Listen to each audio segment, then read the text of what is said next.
Assalamualaikum warahmatullahi wabarakatuh. Perkenalkan, saya Dewi Cantika dengan NIM 43040200129 dari Prodi Psikologi Islam EAN Salatiga kelas 2E. Di sini saya akan memaparkan materi tafsir guna memenuhi tugas UAS dari Ibu Izatul Muna, Magister Agama yang saya hormati. Yang pertama, saya akan memaparkan salah satu materi, yaitu ayat Al-Quran tentang proses penciptaan manusia, yaitu surat An-Naml ayat 2, Al-Hajj ayat 5, dan Al-Imran ayat 59. Yang pertama yaitu surat An-Naml ayat 2 yang berbunyi, Walladzi khalaqakum min dinni summa qada ajala waja'alum musamma inda summa antum tasturun. Sadaqallahul azim, yang artinya dialah yang menciptakan kamu dari tanah, kemudian dia menetapkan ajal atau kematianmu dan batas waktu tertentu yang hanya diketahui olehnya, namun demikian kamu masih meragukannya. Ada beberapa pendapat dari mufasir tentang surat An-Naml ayat 2. Yang pertama yaitu tafsir Al-Mishab oleh Muhammad Quraisy-Shihab. Dialah yang mula-mula menciptakan kalian dari tanah, lalu menetapkan bagi kehidupan tiap orang di antara kalian suatu umur tertentu. Hanya wewenang dia juga menentukan waktu pembangkitan dari kubur. Kemudian kalian orang-orang kafir memperdebatkan kemampuan Allah dalam membangkitkan dan memberhakatkan untuk disembah. Maksud ayat ini bisa dipahami bahwa penciptaan Adam, bapak manusia, adalah dari tanah seperti ayat lain. Juga bahwa badan manusia terdiri atas semua unsur yang dipunyai oleh tanah. Tetapi berkat kekuasaannya dari unsur-unsur itu, Allah menciptakan sesuatu kehidupan sehingga terwujudlah manusia yang sempurna. Kedua, mufasir menurut Muyasar oleh tim Mujammarajat Fat Arohah Syekh Al-Alamah Syalih bin Muhammad Al-Ashi Syekh, Allah yang menciptakan bapak kalian Adam dari tanah, sedangkan kalian adalah anak keturunannya. Kemudian Allah menulis ajal waktu keberadaan kalian di dunia. Dia juga menulis ajal yang lainnya, dan dia hanya mengetahui yaitu ajal hari kiamat. Kemudian setelah ini kalian meragukan kekuasaan Allah dalam membangkitkan setelah kematian. Dan yang ketiga, mufasir menurut Jalaluddin Al-Mahalli dan Jalaluddin Asyuyuti. Dialah yang menciptakan dari tanah dengan ciptaannya. Yang ketiga, mufasir oleh Jalalain oleh Jalaluddin Al-Mahalli dan Jalaluddin Asyuyuti. Dialah yang menciptakanmu dari tanah, dengan diciptakannya ayah kamu Adam dari tanah. Sesudah itu ditentukannya ajal bagi kamu. Setelah sampai pada ajal itu, kamu akan mati. Dan ajal lain yang ditetapkan di sisinya untuk membangkitkan kamu dari kematian. Kemudian kamu, hai orang-orang kafir, masih tidak percaya tentang pembangkitan itu, kamu masih meragukan tentang adanya hari pembangkitan, padahal sebelumnya kamu sudah mengetahui bahwa dialah yang menciptakanmu. Dan siapa yang mampu menciptakan berarti dia lebih mampu untuk mengembalikan ke asalnya. Dan munasabah dari surat An-Naml ayat 2 yaitu menurut pendapat Al-Hasan Al-Basri dalam suatu riwayat yang bersumber darinya, sehubungannya dengan makna firman-Nya. Sesudah itu ditemukannya ajal, bahwa yang dimaksud ialah masa antara sejak ia diciptakan sampai ia meninggal. Sedangkan firman-Nya adalah, dan ada lagi suatu ajal yang ditentukan yang ada pada sisinya, yakni antara dia meninggal dunia sampai ia dibangkitkan.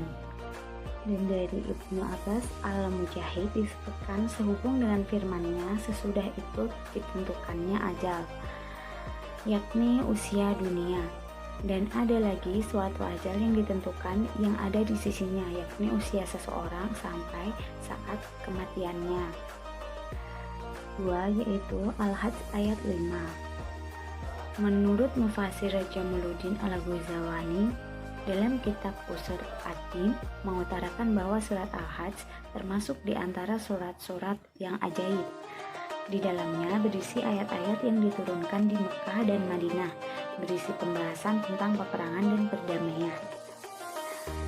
Di dalam kitab tafsir disebutkan bahwa di dalam ayat ini diberikan kiasan bahwa manusia berasal dari tanah, sebagaimana juga hewan dan tumbuh-tumbuhan. Unsur air menjadi penyebab tumbuhnya makhluk yang lainnya, sedangkan hadirnya proses keajaiban manusia di dalam rahim seorang ibu.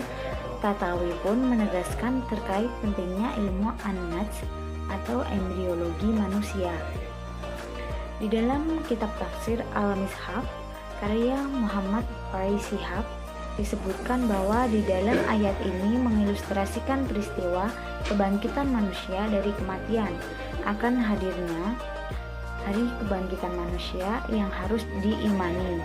Hal itu berhubungan erat dengan tujuan penciptanya manusia, yakni sebagai bukti kekuasaan dan kebesaran Allah Subhanahu wa Ta'ala.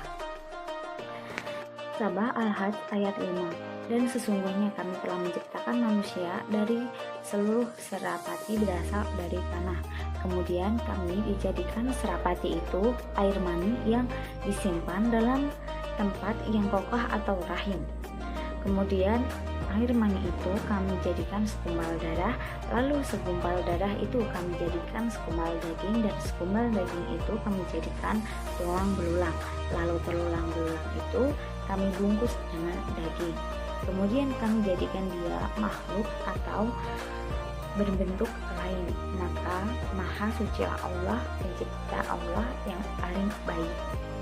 Yaitu surat Al-Imran ayat 59 yang berbunyi, Inna masala Isa ilallahi kama salim ada khalaqahu min turabi summa qala lahu kun fayakun, yang artinya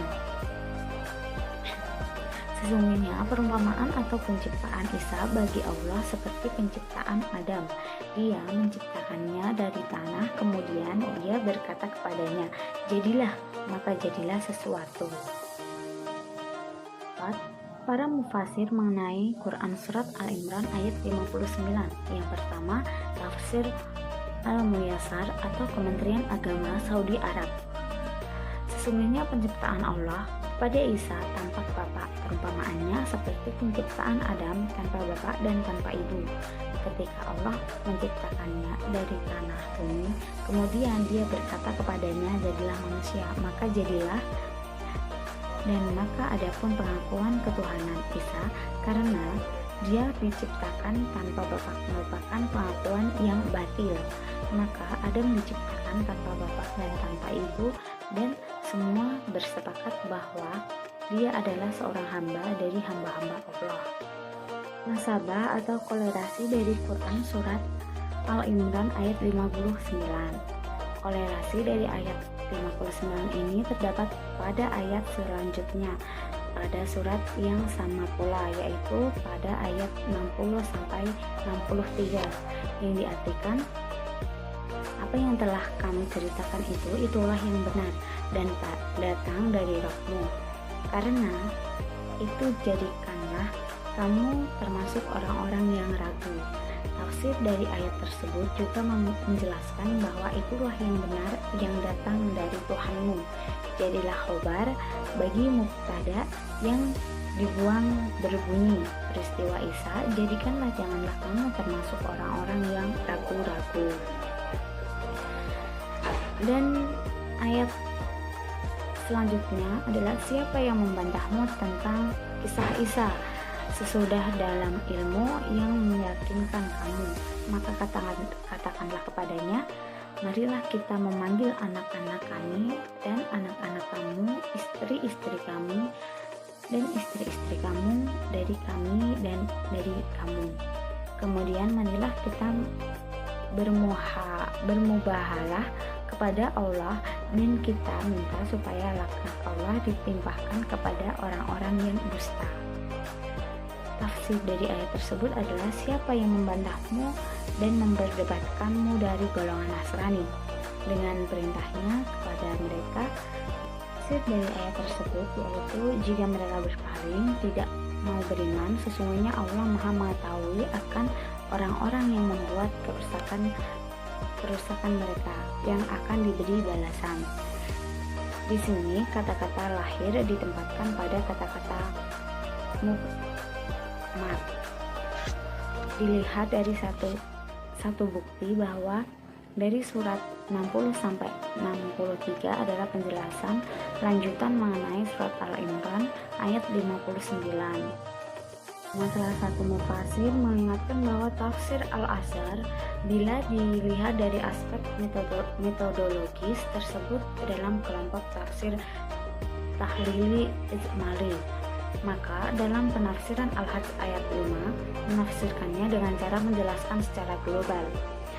Oleh sebab itu, karena adanya kenyataan bahwa banyak di antara manusia yang tidak percaya dengan kekuasaan Allah dan meragukan akan kebenaran wahyu ilahi, mereka menganggap bahwa apa yang telah berubah dari bentuk aslinya seperti proses kematian manusia dari dikukurkan beratus-ratus tahun lumayan hingga menjadi tulang belulang yang berserakan.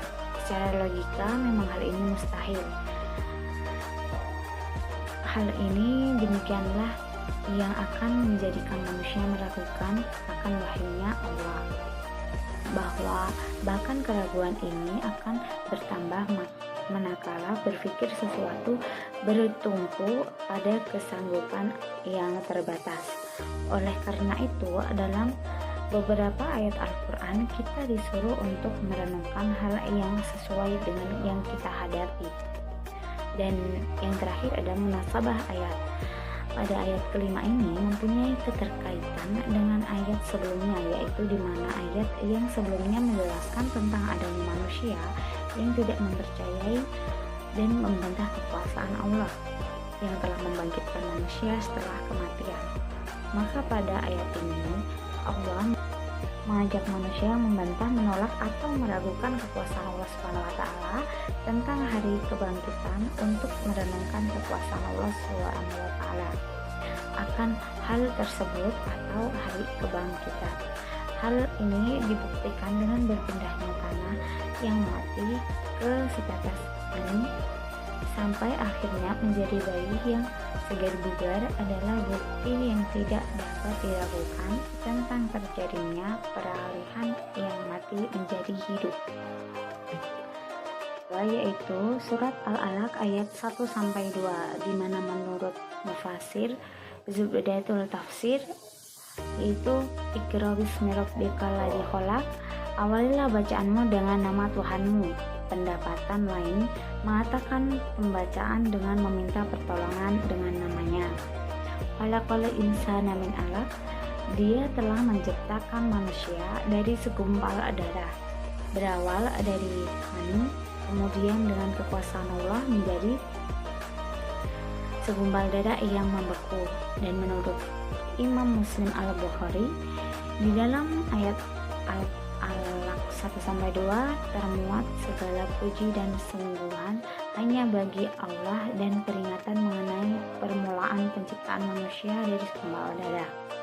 Dan munasabah surat Al-Alaq menurut Wahab Al-Zuhaili dalam tafsir Al-Munir, munasabah Al-Alaq adalah surat At-Tin, sebagaimana dia telah menciptakan manusia dari segumpal darah, yaitu manusia diciptakan dalam bentuk yang sebaik-baiknya, yaitu laqad khalaqnal insana fi ahsani taqwim. Sungguh kami telah menciptakan manusia dalam bentuk yang sebaik-baiknya. Dan yang ketiga yaitu surat Al-Mu'minun ayat 67. di mana menurut mufasir tafsir Quraisy Shihab yaitu Allah lah yang menciptakan kalian wahai anak Adam dari tanah ini dia menciptakan nutfah yang kemudian dia ubah juga menjadi alaqah sebelum ia mengeluarkan kemudian dari perut ibu-ibu kalian dalam bentuk bayi. Selanjutnya ada kalanya dia memanjangkan umur kalian hingga mencapai kesempurnaan fisik, dan dia pikir atau memanjangkannya lagi hingga mencapai usia lanjut, dan ada kalanya kalian dimatikan sebelum mencapai usia. Allah menciptakan kalian dengan cara seperti itu agar kalian sampai pada sesuatu waktu tertentu yaitu hari kebangkitan, dan agar kalian memikirkan hikmah dan pelajaran yang dapat dipetik dari penciptaan kalian melalui fase-fase seperti itu. Terakhir adalah kolerasi surat Al-Mu'minun ayat 69 dengan ilmu psikologi. Perkembangan manusia meliputi perkembangan fisik mencakup 4 aspek yaitu sistem syaraf, otot, kelenjar endotrik, dan struktur fisik. Terdapat aspek fisiologis lainnya yang sangat penting bagi kehidupan manusia yaitu aspek itu dikenal dengan sebutan otak. Gerakan seseorang dan kemampuan mengendalikan bagian tubuhnya merupakan fungsi utama dari perkembangan otak. Perlu digarisbawahi bahwa kemampuan tersebut haruslah dipandang sebagai sesuatu kesatuan yang umum antara otak sebagai pengendalian setiap gerakan dengan aspek lainnya. Artinya, ada koordinasi antara otak dengan bagian lainnya. Seperti misalnya ketika seseorang dihadapkan pada situasi sedang di meja makan untuk makan, maka ia akan menggunakan tangan untuk mengambil makan yang ada di meja makan itu. Begitu pula dengan yang lainnya. Mungkin materi itu tadi yang bisa saya sampaikan. Sekian, billahi taufiq wal hidayah. Wassalamualaikum warahmatullahi wabarakatuh.